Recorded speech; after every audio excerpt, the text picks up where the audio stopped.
इस राक्षस से डरकर भागे थे भगवान शिव। क्या है जीवन का सार? भगवान शिव के आसानी से प्रसन्न होने और वरदान देने की दर्जनों कहानियां सुनाई जाती है। ऐसे ही एक बार शिवजी एक राक्षस को वरदान देकर मुसीबत में पड़ गए थे। भगवान शिव के बारे में प्रचलित है कि वह थोड़ी सी तपस्या से आसानी से प्रसन्न हो जाते हैं। हालांकि कई ऐसे उदाहरण भी हैं जब किसी ने बड़ा वरदान पाने के लिए उनकी कठिन तपस्या भी की है। लंकाधिपति रावण ने भी अमृतत्व का वरदान पाने के लिए भगवान शिव को अपने 10 सिर चढ़ा दिए थे। भगवान शिव से जुड़ी ऐसी ही एक और कहानी है जिसमें एक राक्षस ने शिवजी की घोर तपस्या कर उन्हें प्रसन्न किया था। हालांकि वरदान देकर भगवान शिव खुद ही मुसीबत में फंस गए थे। बाद में भगवान विष्णु ने उन्हें इस मुसीबत से छुटकारा दिलाया था। भगवान शिव ने एक राक्षस की कठिन तपस्या से प्रसन्न होकर उसे ऐसा वरदान दे दिया कि वह उनके लिए ही मुसीबत बन गया। कहानी के मुताबिक एक बार महर्षि नारद धरती पर घूम रहे थे। रास्ते में उन्हें वृकासुर नाम का राक्षस मिला। नारद मुनि को देखते ही उसने कहा कि मैं आपसे कुछ सलाह लेना चाहता हूँ। आप मुझे बताइए कि ब्रह्मा, विष्णु और महेश में कौन देवता जल्द प्रसन्न हो जाते हैं? महर्षि नारद ने बहुत सोचने के बाद कहा कि वैसे तो तुम तीनों महादेवों में से किसी की भी तपस्या कर सकते हो, लेकिन ब्रह्मा और विष्णु जल्दी प्रसन्न नहीं होते हैं। उनके लिए बहुत वर्षों तक कठिन तपस्या करनी पड़ती है। ये भी हो सकता है कि तुम्हारी आयु पूरी हो जाए, लेकिन तपस्या पूरी न हो। भगवान शंकर थोड़ी आराधना से ही प्रसन्न हो जाते हैं। वे अपने भक्त की इच्छा पूरी करने के लिए सोच विचार नहीं करते हैं। वृकासुर का कठिन तप, शिवजी का प्रसन्न होना। वृकासुर ने भगवान शंकर की आराधना करने का फैसला किया और हिमालय के केदार क्षेत्र में जाकर आराधना करने लगा। यज्ञ, जप, तप, ध्यान सब प्रकार से वह पूजा पाठ करने लगा। कुछ दिनों के बाद उसने सोचा कि मैं शरीर और प्राण को ही भगवान शिव को अर्पित कर दूंगा। ऐसा सोचकर वो अपने शरीर का मांस काट काट कर यज्ञ कुंड में डालने लगा, लेकिन भगवान शिव प्रसन्न नहीं हुए। परेशान होकर एक दिन उसने अपना शीश काटकर भगवान शिव को अर्पित करने का फैसला किया। स्नान ध्यान कर जैसे ही उसने खड्ग उठाकर अपना शीश काटना चाहा कि भगवान शंकर प्रकट होकर बोले, बस करो, तुम्हारी तपस्या पूरी हुई, मैं तुम पर प्रसन्न हूँ, वर मांगो। वृकासुर की वरदान की परीक्षा के लिए हट। वृकासुर हाथ जोड़कर भगवान शिव से बोला, आप मुझे वरदान दीजिए कि मैं जिस प्राणी के सिर पर हाथ रख दूं, उसकी तुरंत मृत्यु हो जाए। शिवजी वृकासुर की ये मांग सुनकर चिंता में पड़ गए, लेकिन वरदान नहीं देने पर देव मर्यादा का उल्लंघन हो रहा था। शिवजी वृकासुर से बोले कि तुम्हारी तपस्या व्यर्थ नहीं जाएगी।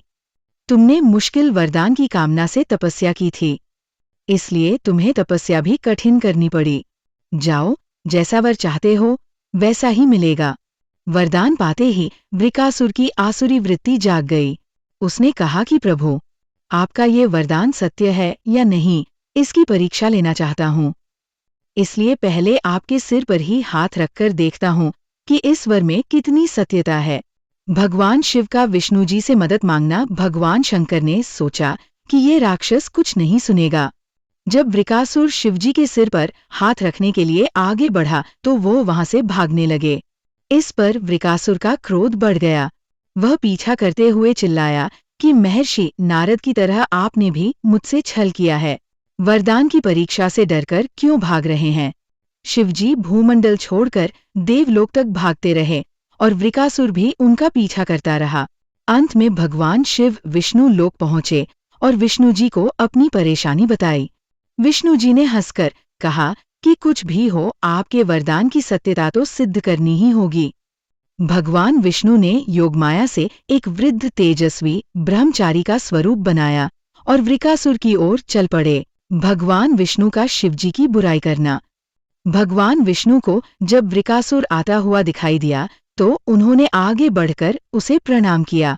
उन्होंने वृकासुर से कहा कि असुर राज कहाँ भागे जा रहे हैं? लगता है कि आप बहुत थक गए हैं। शरीर को थोड़ा आराम दीजिए, आप सब प्रकार से समर्थ हैं।